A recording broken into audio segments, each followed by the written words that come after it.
mais quente que o Sol. Tem 16 quilômetros de comprimento, mas só 2,5 centímetros de espessura. É a mais poderosa força elétrica da Terra. É criado pelo gelo, mas queima. Ele mata. Ele fere. Foi 1 ano e meio de inferno. Fogo! Podemos capturá-lo, imitá-lo, mas nunca controlá-lo. Ah, peguei! Olha, caiu bem ali na frente. Raio, o poder violento do nosso planeta feroz.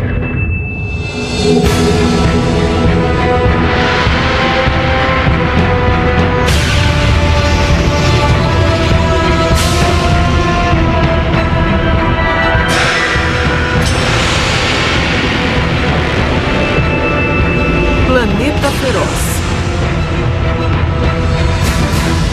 Raio.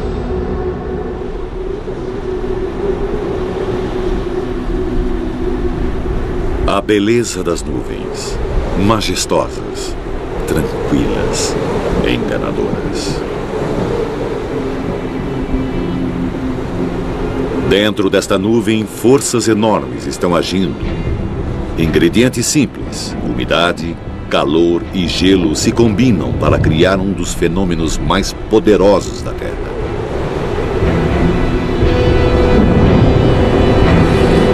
O raio.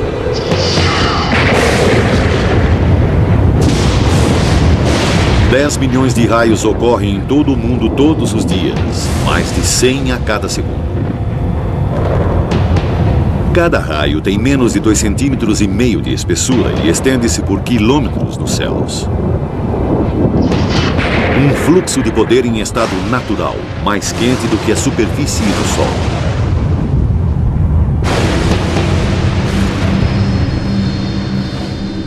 A qualquer momento existem pelo menos 2.000 tempestades assolando o nosso planeta. Os raios estão à nossa volta, uma força natural de poder quase inacreditável. Ainda assim, o raio é um mistério para nós, apesar de 200 anos de pesquisas. Ainda não temos nenhuma resposta para as perguntas mais fundamentais. O que causa os raios? Aonde eles irão cair e quando?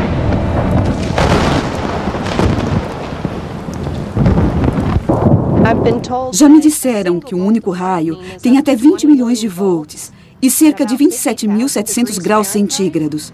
É um bocado de força. É muita potência. E eu sobrevivi. Os raios matam mais de 100 pessoas na América todos os anos e ferem mais de 500. Em todo o mundo, o número de mortos é de milhares e suas vítimas nem sempre estão sob uma tempestade. Um raio pode cair, literalmente, do nada.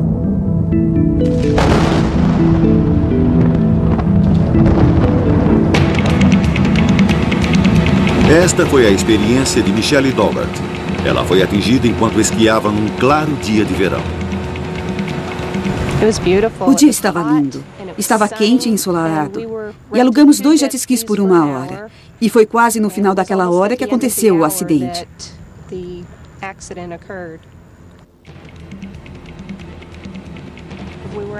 Estávamos nos divertindo nos jet skis.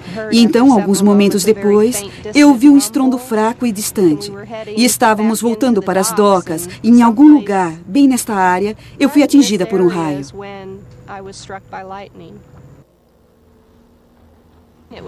Ele não estava acima de nós, mas sim além das árvores.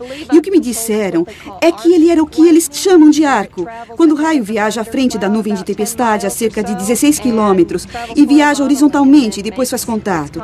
E eu e o jet ski éramos os seus alvos.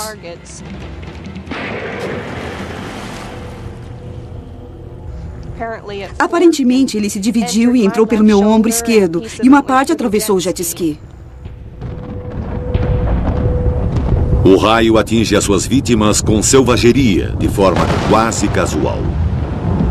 Não é à toa que muitas culturas o consideravam uma ferramenta dos deuses. Para os antigos gregos, os raios eram os relâmpagos de Zeus, enviados à Terra como punição.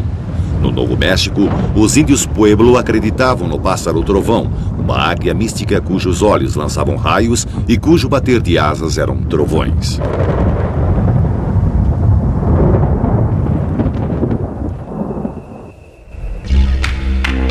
Na Austrália Setentrional, os aborígenes vivem com o raio há milhares de anos. De novembro a janeiro de cada ano, esta terra experimenta as mais poderosas e impressionantes tempestades do mundo.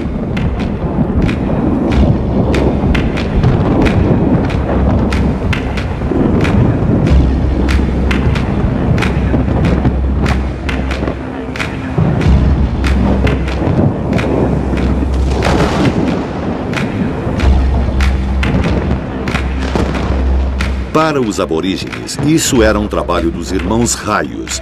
Eles os pintaram nas rochas por toda a região. Estes eram guerreiros, irmãos tribais que lutavam por uma mulher. Enquanto seus machados de pedra se chocavam, as faíscas se tornavam raios. O ruído da luta eram os trovões.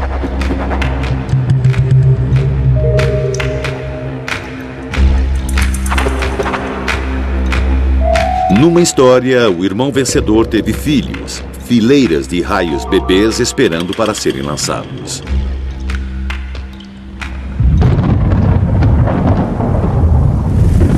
Ainda assim, nesta era científica, o raio continua a nos fascinar. E até as perguntas mais simples se mostram difíceis de responder. Como as nuvens tempestuosas se tornam eletrificadas? O que causa os raios?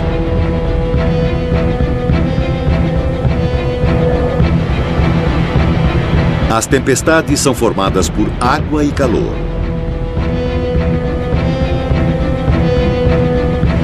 Quando bolsas de ar úmido são aquecidas pelo sol, elas sobem. Enquanto ganham altura, o ar à sua volta fica mais frio e a pressão atmosférica diminui. A umidade se esfria e condensa para formar nuvens.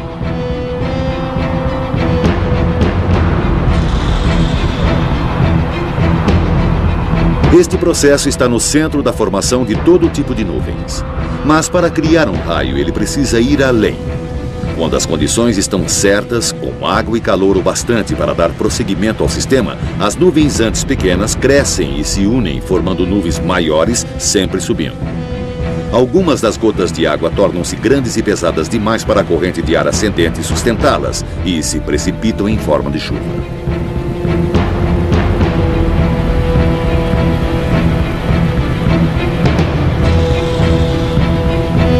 As fortes correntes de convecção elevam as menores gotículas cada vez mais alto. E na região superior da nuvem, que é a mais fria, elas se congelam, formando minúsculos cristais de gelo.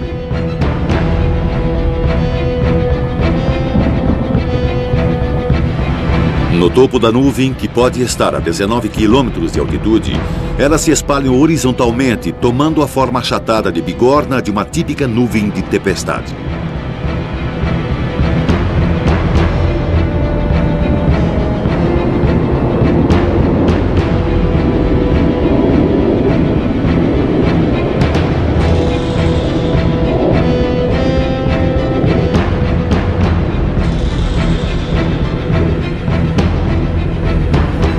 Mais água congela nas partículas de gelo e elas crescem e formam granizo que passa de volta através da nuvem.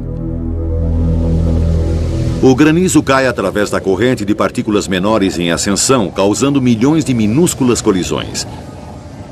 Cada colisão derruba elétrons dos cristais de gelo que estão subindo, dando a eles uma carga elétrica positiva, enquanto o granizo, que está caindo, fica carregado negativamente.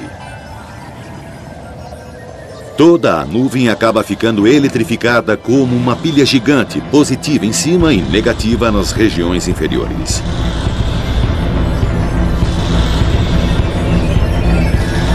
Algo tem de acontecer.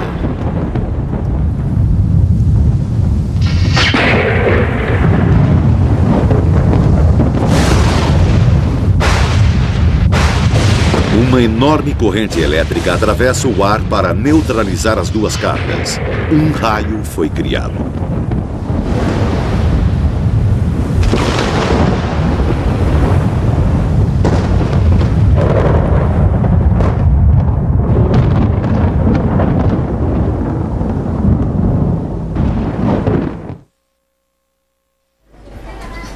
Os raios matam 1 em cada 6 pessoas que atingem. Os sobreviventes frequentemente têm ferimentos sérios. A maioria dos médicos raramente encontram vítimas de raios e não reconhecem os sinais. Um dos poucos especialistas em ferimentos provocados por raios é a doutora Marian Cooper. Oi, eu sou a doutora Cooper. O que houve com você? Eu estava em casa ao telefone. Houve um grande estalo e quando dei por mim, estava do outro lado da sala. E sentindo dor no ombro. No ombro só? É, só este ombro aqui. E a minha orelha está doendo um pouco. Eu não me sinto muito bem. O raio, aquela energia incrível, aquele tipo que atinge o jardim, provavelmente tem entre 10 e 30 milhões de volts e 10 a 30 mil amperes. Grande parte dessa energia não passa pela pessoa. Você foi atirada para fora da cadeira? Isso mesmo. Caí fora da cadeira e fui para o chão. Até onde sabemos, o que acontece quando um raio atinge uma pessoa é que ele desce pelo ar, vê a pessoa como um tipo diferente de resistor, de objeto, passa por essa pessoa numa fração de segundo e faz um clarão do lado de fora, quase que explode por fora. Então, a maior parte da energia provavelmente passa em volta da pessoa e não através dela. Não, a barriga não dói. E fora dormência e formigamento, a senhora não sente outra coisa nas pernas? Não, eu só não me sinto 100%, mas é uma espécie de formigamento. As pernas não doem ou queimam. Certo. Já teve algum problema assim antes? Nunca. Sim. Aperte os meus dedos.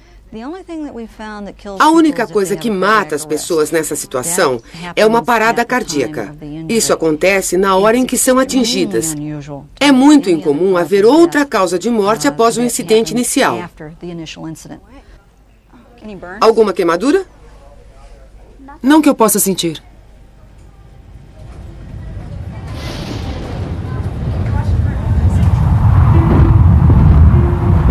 90% de todos os raios nunca tocam o solo. Eles ocorrem dentro da nuvem de tempestade e saltam de uma nuvem para outra. Um único raio pode iluminar toda uma nuvem por dentro. Ele recebe o nome de descarga com formato de lâmina.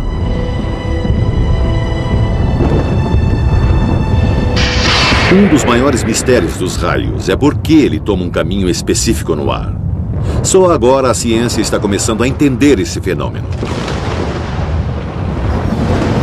Tudo começa na região carregada negativamente na base da nuvem. Aqui, pequenos e pouco sensíveis sensores elétricos chamados líderes zigue-zagueiam através da nuvem em 1/1000º de segundo.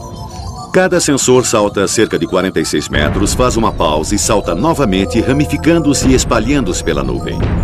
Ocasionalmente, um líder deixa a nuvem e salta em direção à Terra. A aproximadamente 91 metros acima do solo, sua intensa carga negativa começa a afetar a Terra imediatamente abaixo. As cargas elétricas positivas reúnem-se nos objetos pontiagudos, lâminas de grama, agulhas de pinheiro, galhos de árvores e postes metálicos. Eles emitem faixas luminosas ascendentes na direção do líder descendente. Se eles fizerem contato, a nuvem repentinamente fica aterrada ao solo.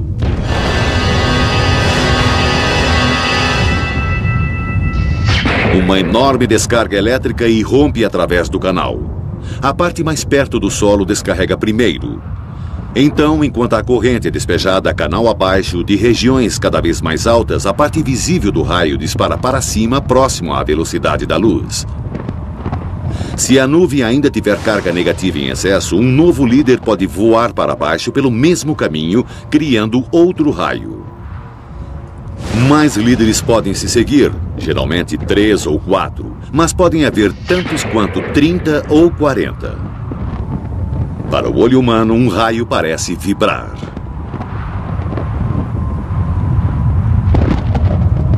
Estas imagens contêm um raro exemplo de um raio indo para cima, capturado pela câmera. À velocidade normal, ele aparenta ser só mais um raio caindo por perto. Mas vendo o filme quadro a quadro, logo antes do raio principal, outro raio é claramente visível serpenteando de baixo para cima. Na verdade, o raio principal atingiu o solo a alguma distância porque o outro não fez contato. Caso contrário, o cinegrafista correria um grave perigo. Ainda assim, sempre houve pessoas preparadas para tentar o destino, colocando-se no caminho de um raio. Em 1752, Benjamin Franklin empinou uma pipa no centro de uma tempestade e observou faíscas saltando do cordão molhado até uma chave que estava amarrada na sua mão. Foi o início da ciência do raio. Muitas das invenções de Franklin ainda são usadas hoje. Certo, vamos falar sobre os sinos de Franklin. Este é um dispositivo eletrostático que utiliza o que chamamos de eletricidade atmosférica. Franklin projetou isto para saber quando as tempestades se aproximariam. Ele aterraria um sino e ligaria um para-raio ou uma grande antena ao outro sino.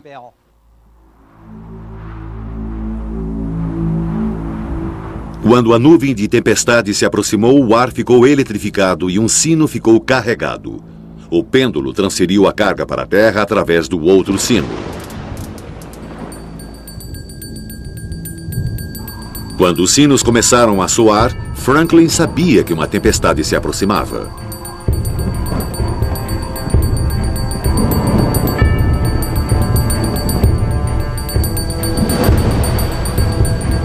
Mas se tivesse entendido completamente o poder dos raios, Franklin talvez nunca tivesse empinado a pipa. Vários pesquisadores que tentaram duplicar o experimento da pipa de Franklin foram mortos. A energia destrutiva de um raio é quase inconcebível. Se atinge uma árvore, o raio procura o caminho mais rápido para o solo. Se houver uma fenda úmida no tronco ou num galho, ele seguirá este caminho partindo a árvore. Ele pode passar pela parte interna da casca, vaporizando a seiva e fazendo a casca explodir como uma granada. Às vezes ele pode sair lateralmente pela árvore e acertar qualquer coisa que esteja ao lado dela.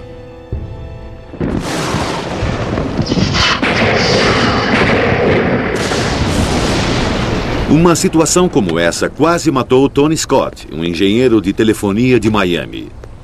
Ele sabia dos riscos de trabalhar durante uma tempestade e achou que tinha tomado as precauções certas. Eu estava aqui para instalar uma segunda linha de telefone na casa do cliente. Eu tinha acabado de descer do poste e liguei a nova linha de serviço à casa. Ela estava pendurada no beiral do telhado. Enquanto estava trocando a caixa, eu lembro que vi um clarão. É tudo de que me lembro, até que acordei do outro lado do pátio. O fio não estava aterrado nem nada, e eles me disseram que um raio atingiu o poste.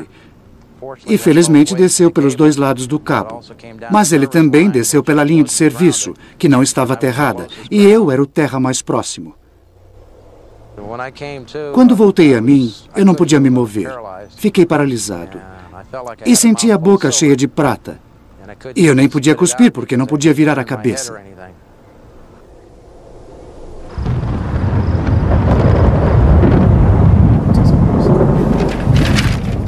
Frequentemente, a vítima acorda depois de ser atingida, ainda na área do acidente, e não pode se mover porque suas extremidades inferiores ficam paralisadas. Suas pernas, às vezes um braço ou ambos os braços, ficam assim por um determinado período. Eles também podem relatar dor, dormência, formigamento, esse tipo de coisa. Isso provavelmente é devido a algum ferimento causado ao sistema nervoso parasimpático. No hospital pensaram que eu tinha tido um derrame, porque metade do meu rosto estava caído. Mas eu acabei com uma perda auditiva de 20% e perdi parte da sobrancelha, onde o raio me atingiu. Ela não cresce mais, então preciso aparar a outra para ficarem iguais. Mas, fora isso, foi 1 ano e meio de inferno.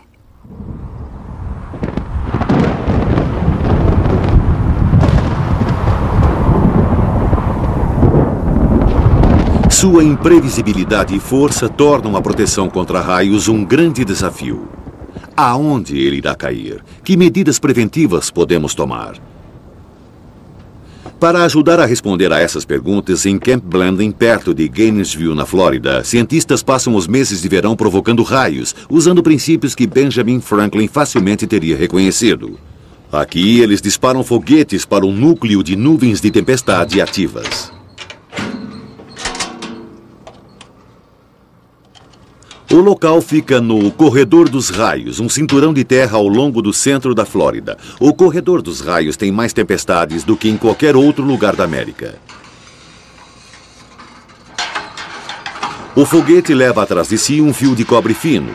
A ideia é fazer com que o raio atinja o foguete e depois siga o fio até o solo. Os pesquisadores então podem estudar e medir os efeitos do raio de perto.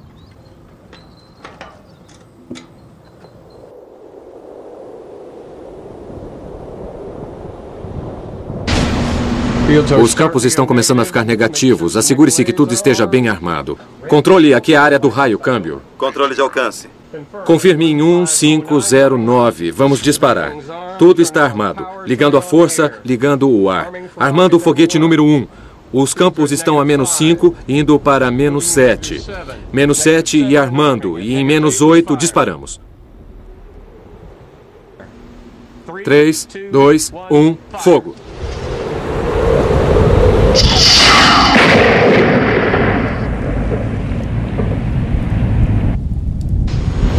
Este é um trabalho potencialmente e altamente perigoso. A segurança é extrema. Os cientistas trabalham dentro de edifícios de metal blindados e os foguetes são disparados usando cabos de fibra óptica. Se houvesse qualquer ligação direta com a torre de lançamento, um raio poderia viajar através dos cabos, chegando até a sua área de segurança.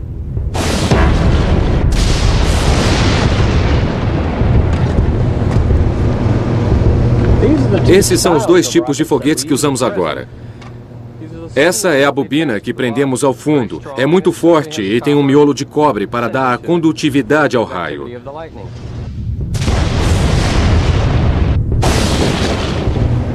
Esses vieram da França. Esses são os que usamos e que são os mais confiáveis no momento. O maior problema é que temos de usar pólvora. O motor carrega 900 gramas de pólvora sob pressão. Então, eles são muito perigosos e podem acender a mais ligeira provocação.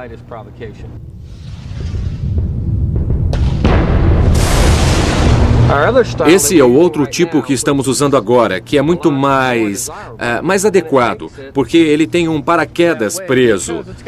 Assim, ele é reciclável. Isso aqui é antes. E isso é depois.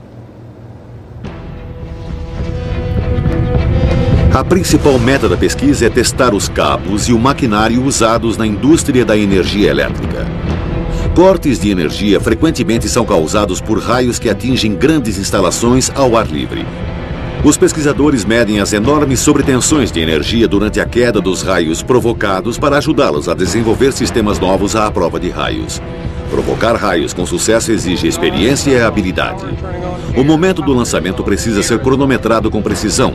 Como as cargas negativas aumentam nas nuvens, sensores medem o campo positivo correspondente no solo. Eles só podem disparar quando este campo atinge um nível crítico. Mesmo assim, eles nem sempre são bem-sucedidos. Eles provocam raios em cerca de 70% dos lançamentos.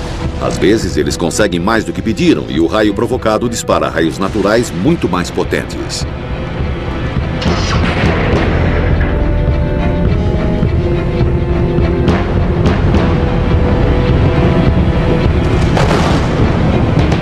Não podemos prever os raios, mas é possível detectar quando eles atingem o solo a quilômetros de distância. Telas na Rede Nacional de Detecção de Raios em Tucson, Arizona, mostram todos os raios na América momentos antes deles ocorrerem. Todo raio emite um pulso de rádio.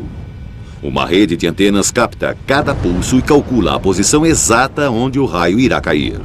A cada ano, na América, ocorrem mais de 20 milhões de raios. O sistema detecta todos.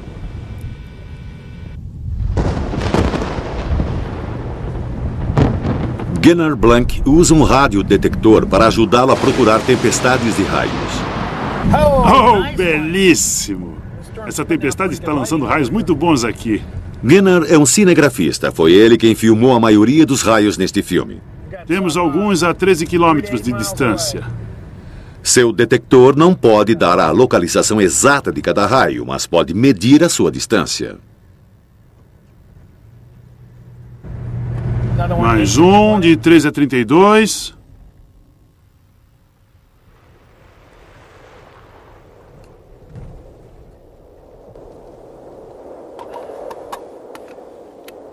Muito bem. Provavelmente vai ser onde a chuva está se precipitando ou imediatamente fora dela. E estamos aqui num morro. Então, estamos um pouco expostos. O problema de Gunnar é saber precisamente o quanto ele se expõe. Qual o nível de risco que ele está correndo. O detector de raios só nos dá uma ideia da distância dos raios. Você também pode olhar. 0 a 5. Vai ser uma tempestade de ficar dentro do carro. E bem rápida. Mais 1. Enquanto a tempestade se aproxima, os raios caem cada vez mais perto e são cada vez mais frequentes. São condições perfeitas para a filmagem. Oh, que beleza! Que maravilha! Esse foi lindo. Foi perto, muito perto. Eu gostaria que um raio descesse pelo lado e ele desceu. Oh, foi perto. Oh, foi perto. Foi bem aqui, no final da estrada. Essas coisas estão chegando perto demais. Acho melhor entrar. Um carro é o lugar mais seguro para se estar durante uma tempestade. Para Gunnar Blank, que passa tanto tempo perto de raios, é o seu único abrigo.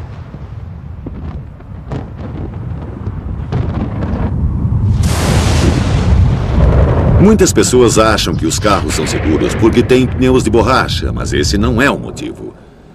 Neste laboratório de alta voltagem no Reino Unido, um experimento é realizado para mostrar exatamente por que um carro é um ótimo abrigo.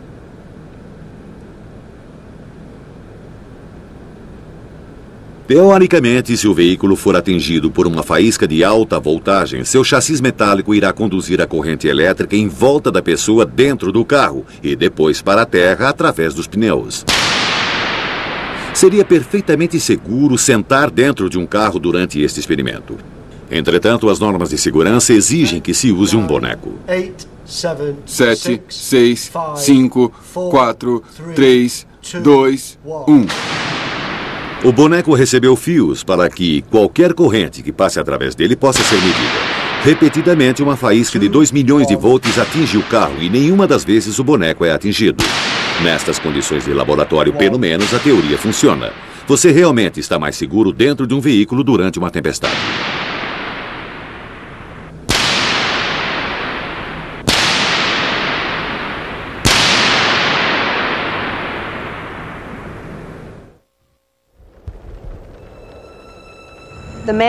O homem que estava na praia e tinha vindo ajudar disse: "Ela já está azul."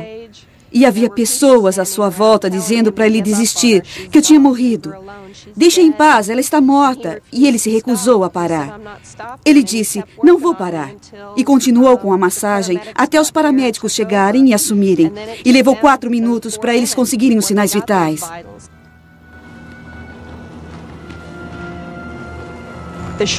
A memória a curto prazo no primeiro ano após o acidente foi um problema. Eu fazia uma pergunta ao meu marido 6 vezes, a mesma pergunta, no intervalo de 10 minutos, e não me lembrava que tinha perguntado. Até fomos para casa no Natal daquele ano em que fui atingida. E eu não me lembro de ter passado o Natal na Califórnia.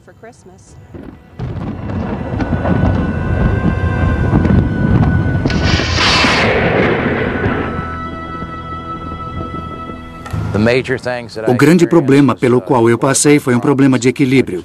Eu caía sem aviso. Mudanças de humor. Eu sempre tive senso de humor e perdi o meu senso de humor. Pode-se fazer uma analogia entre uma pessoa e um computador que sofreram uma descarga elétrica. A parte externa do computador parece estar bem, mas provavelmente na parte de dentro o software não funcionaria. A mesma coisa acontece com uma pessoa e é muito frequente. Ela pode ter deficiências na memória, problemas com a memória a curto prazo, em especial com as informações de código. Então, elas podem levar uma conversa perfeitamente decente com você na emergência. E depois, no dia seguinte, elas nem se lembram de ter falado com você.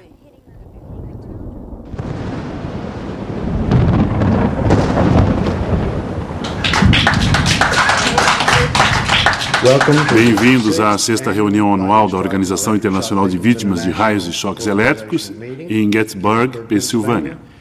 Os problemas físicos e emocionais que as vítimas de raio enfrentam são de difícil compreensão para qualquer outra pessoa.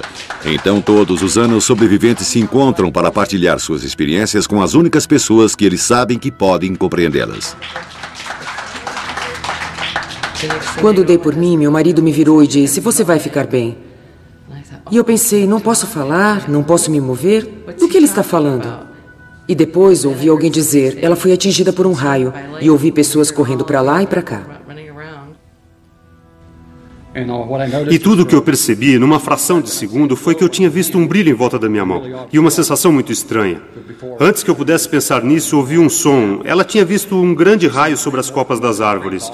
E eu não sei por que ele acertou o carro. O grupo foi criado por Steve Marshburn, ele próprio uma vítima de raio.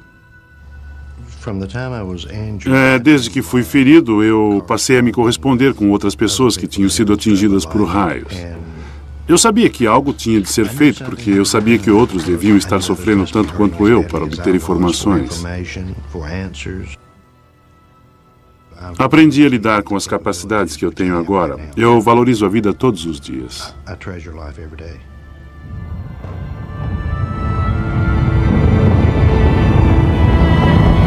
Todos estamos cada vez mais vulneráveis aos raios. Eles podem danificar a tecnologia da qual a nossa sociedade depende tão facilmente quanto podem ferir pessoas.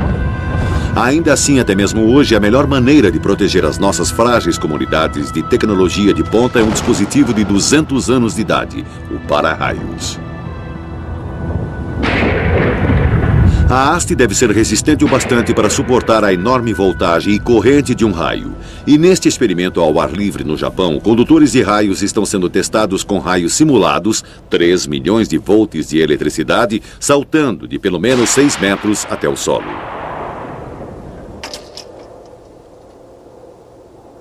Com um condutor de raios, a eletricidade é inofensivamente direcionada para longe do bloco de concreto, descendo esta fita condutora de eletricidade.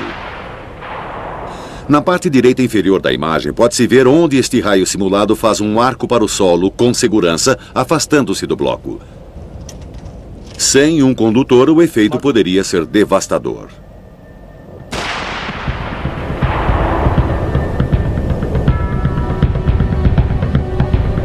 Quanto mais sofisticada a nossa tecnologia, mais vulnerável ela fica aos raios. E uma das tecnologias mais vulneráveis de todas é o avião. No ar, seus sistemas de rádio, o radar e os tanques de combustível correm um risco potencial.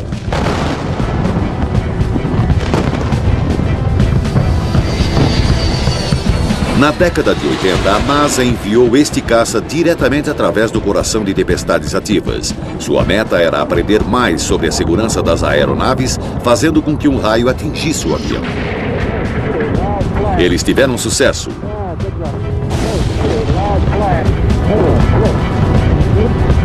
Hoje, toda a capa metálica dos aviões é cuidadosamente projetada para conduzir qualquer raio através da parte de fora da aeronave com total segurança. Mas com uma máquina tão sofisticada como este ônibus espacial, essas medidas simples não bastam. Tudo pronto para o lançamento. 5, 4, 3, 2, 1. Ignição e lançamento do Atlantis, numa missão de estudos do planeta Terra. O ônibus espacial é uma combinação multibilionária de combustível altamente explosivo e circuitos delicados. Um raio que o atingisse diretamente poderia facilmente destruir qualquer um dos milhões de circuitos eletrônicos a bordo da nave. Possivelmente, o sistema de proteção contra raios do ônibus espacial é o mais completo e avançado do mundo, e precisa ser. A área de lançamento na Flórida fica bem no meio do corredor dos raios, e a torre de lançamento é o objeto mais alto por muitos quilômetros. É essencial detectar quaisquer tempestades de raios que possam pôr em risco o ônibus espacial e protegê-lo se for atingido. A primeira linha de defesa da NASA é prever com precisão quando e onde as tempestades irão ocorrer. Na base de Cabo Canaveral, um grupo especial de meteorologistas monitora o acúmulo de sistemas de tempestades 24 horas por dia. Se um raio vier a poucos quilômetros do ônibus espacial, rígidas medidas de segurança são postas em ação imediatamente. Se for durante a contagem regressiva, o lançamento será cancelado se houver o mínimo risco de queda de raios. Espera-se a ocorrência de um raio em 5 milhas náuticas, às 13h45, hora local. Um aviso será dado na iminência do raio ou quando ele ocorrer. Os meteorologistas aqui recebem as suas informações de dados repassados por satélites, radares e outros sofisticados sistemas de monitoração. Uma rede de antenas especiais é espalhada sobre o complexo de lançamento. Elas mostram quando a carga elétrica no solo aumenta, enquanto as nuvens de tempestade passam por ali, alertando sobre a iminência de raios.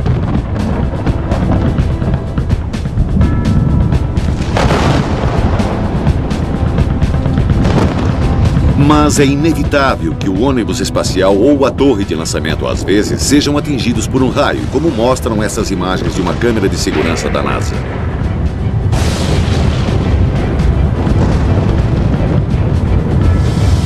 Então, a segunda linha de defesa é a proteção física. Bem no topo da torre de lançamento está um mastro de fibra de vidro de 24 metros que sustenta um para-raios preso a um cabo de aço inoxidável de 2,5 cm que passa por cima dela.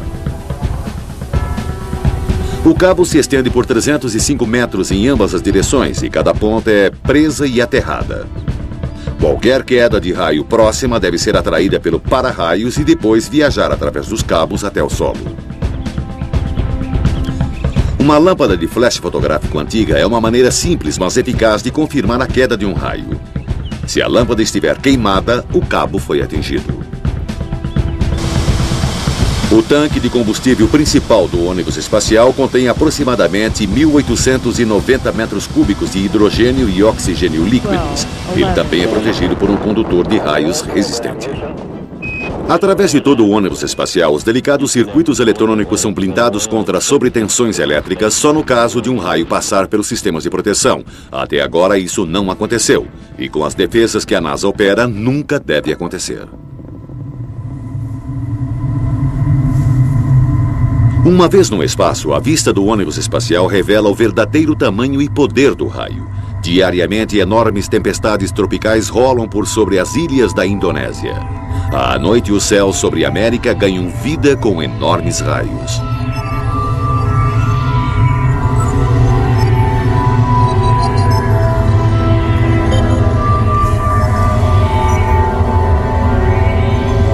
Seis 6.000 raios ocorrem a cada minuto no nosso planeta, cada um produzindo o seu próprio pulso de rádio. Numa frequência em particular, esses pulsos podem ser ouvidos em todo o mundo. Captando esse sinal, você pode ouvir o som de todos os raios em todos os lugares.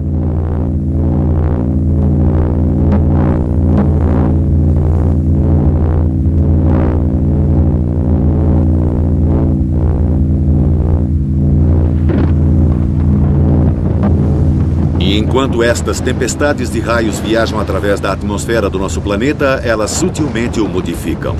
Agora sabemos que o raio desempenha um papel importante na sustentação de toda a vida no planeta. Este avião é parte de um complexo programa de pesquisa científica do Colorado, projetado para analisar o efeito dos raios na atmosfera.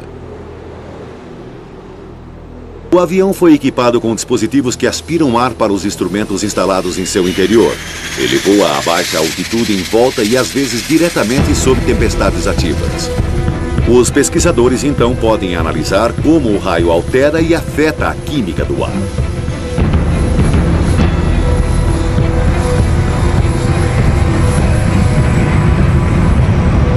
O raio literalmente queima o ar que atravessa, gerando novos produtos químicos a partir dos gases da atmosfera. Estes incluem nitratos, essenciais para o crescimento de todas as plantas, que se dissolvem na chuva e se precipitam para o solo. Os raios podem ter criado mais da metade de todos os nitratos da Terra. E todo raio cria ozônio. A convecção de uma tempestade leva um pouco disso para a estratosfera, onde se soma à camada de ozônio da Terra, protegendo-nos dos mortíferos raios ultravioleta do Sol. Com cada voo, estes cientistas estão descobrindo mais maneiras pelas quais os raios contribuem para o complexo equilíbrio da natureza.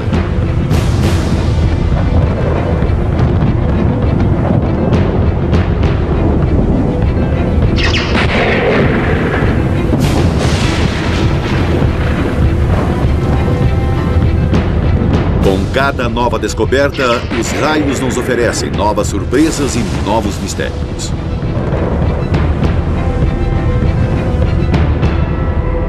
Durante anos, pilotos voando à noite têm relatado a visão de enormes, porém fracos clarões de luz que eram disparados no céu de baixo para cima do topo das tempestades. Eram tão rápidos e fracos que mal eram visíveis. Os cientistas não tinham nenhuma explicação científica para essas luzes e, assim, eles tendiam a rejeitar as histórias. Estas primeiras imagens abalaram a comunidade científica. Eles chamaram esses clarões de sprites, estranhos, furtivos e cientificamente inexplicáveis. Olha aqueles ali.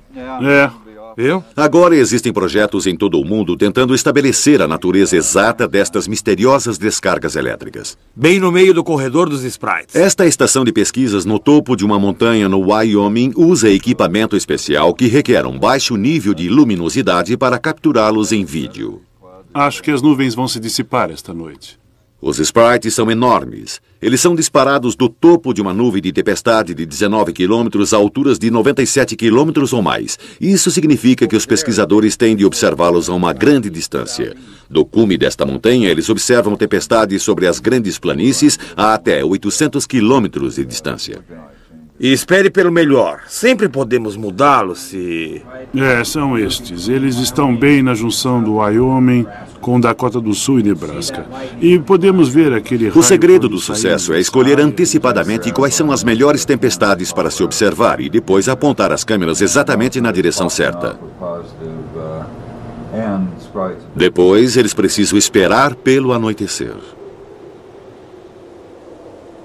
Os sprites só podem ser vistos à noite com câmeras ultrassensíveis. O olho humano mal pode vê-los de vez em quando, mas de maneira muito breve e com pouca intensidade para que a sua observação seja útil.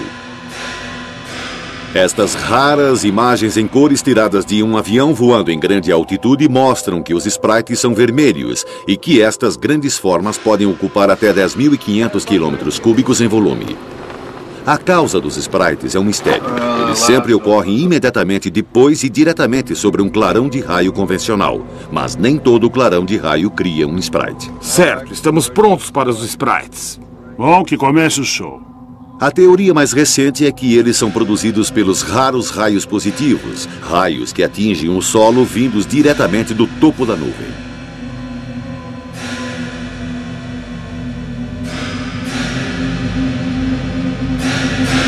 Os pesquisadores também descobriram um segundo fenômeno.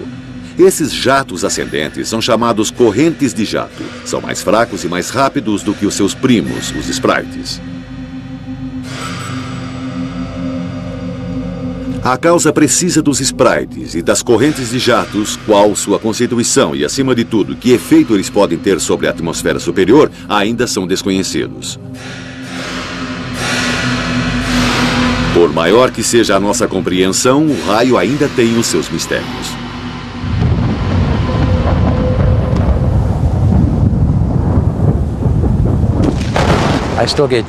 Ainda tremo nas bases quando há um raio. Sabe, eu tento não ter medo, eu tento respeitá-lo. Mas se o raio estiver realmente próximo e for feroz, eu procuro o abrigo.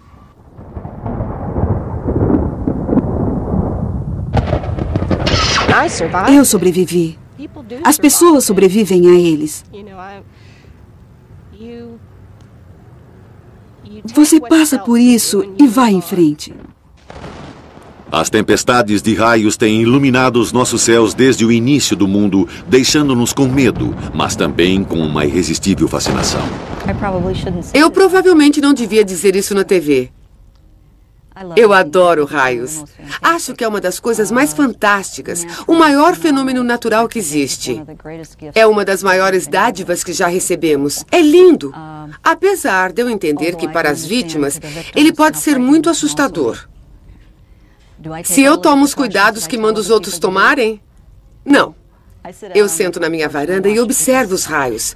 Já disse à minha família que quando me aposentar, teremos de encontrar um lugar onde possamos observar as tempestades e os raios.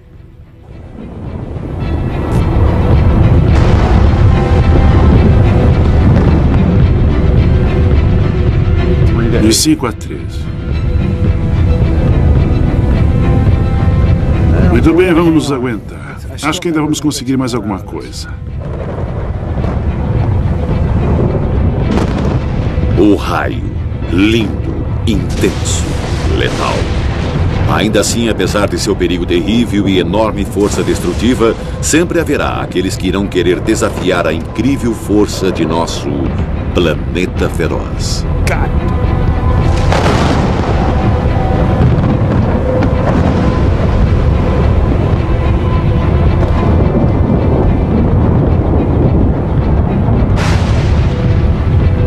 Versão brasileira, Tempo Filmes, São Paulo.